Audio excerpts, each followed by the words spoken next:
Assalamualaikum dear ones, this is your instructor Miss Komal here, and today we are going to go through the chapter The Ransom of the Red Chief through your workbook.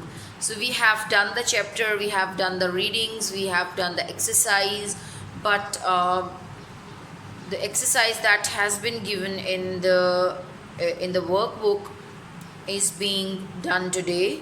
So the first activity that we have here is subject and predicate. So we have a healthy knowledge of subject and predicate also, because we have been doing this in your grammar and your textbook also. So read the sentences first. The passenger shouted at the driver. They were traveling to Rawalpindi. Off the road it went. Drive up and down the road. So in each of these sentences there are two parts, a subject and a predicate. The subject by themselves do not make sense, nor do the predicates. They both make a sentence, but subject and predicate are the two different things. So the subjects are the passengers from this sentence and they from the second sentence, and the predicate is shouted at the driver and were traveling to Rawalpindi.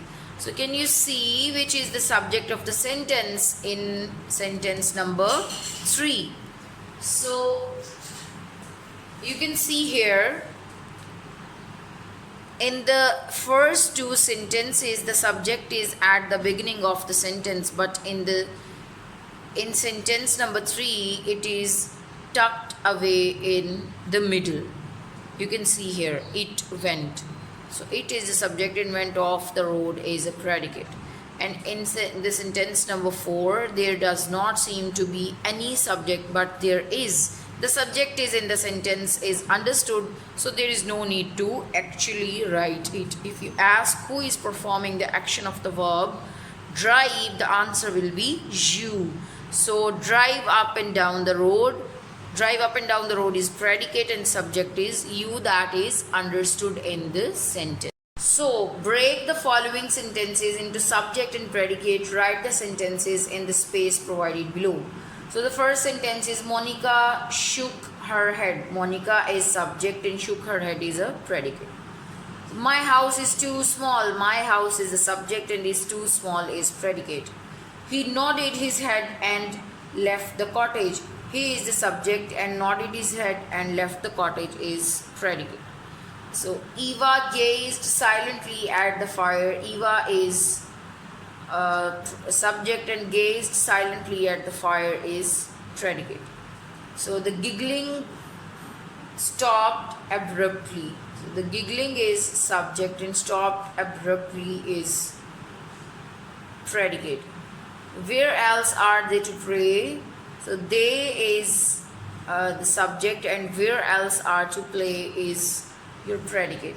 So all the sentences have been broken for you. You can read them on your own.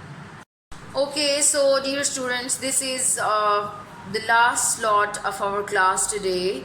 So you have just an introduction to idiomatic language, but we are not going to solve any exercise regarding idiomatic language. We are just making ourselves conscious and acknowledging what is idiomatic language. So here are 5 sentences. Read them carefully, paying special attention to the italicized words. Talk about what you think each one means. Can you say the sentences in a different way?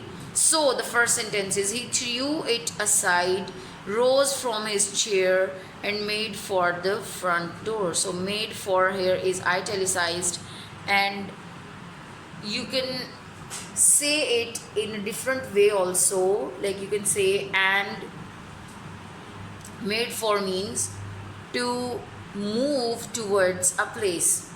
You can say that and move to the front door or towards the front door. So made for is basically an idiom, or you can say a phrasal verb. So phrasal verb mean a verb with a preposition and the meaning of the verb when it comes with a preposition gets totally changed. So he took the man home and set him to work. So set to is also an idiom. So it means that made him to do some work.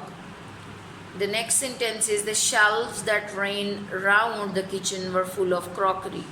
So ran round mean extended. The boys turned on Gibran after they found he had been telling lies. So turned on mean became hostile towards.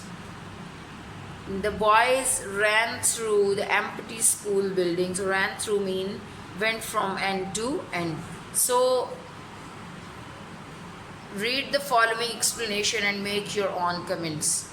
So here you have the explanation and you're going to make the comments about these sentences on your own. So in the sentences you have read, each italicized part has a special meaning. The individual words of each phrasal verb may or may not tell us what the whole group of the words mean. For example, put up with is an idiom which means to tolerate, to bear and to endure. Unless we know this meaning, it is difficult for us to understand the sentence. In the sentence E, what does ran through mean? It means exactly what the word tells us. Ran mean went quickly and through means from end to end or side to side of. The word ran through have a literal meaning. Now look at the sentences. He ran through his essay before he gave it to the teacher. So here the meaning of ran through is changed, different, and they ran through the first act 5 times before the producer was satisfied. And here the meaning of the phrasal verb ran through an idiom is different. And the driver ran through 60 liters of petrol during a race.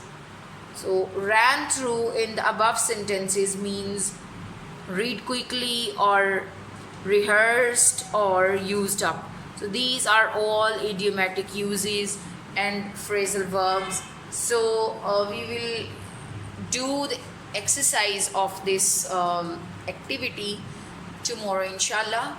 So till then, take care. Allah Hafiz.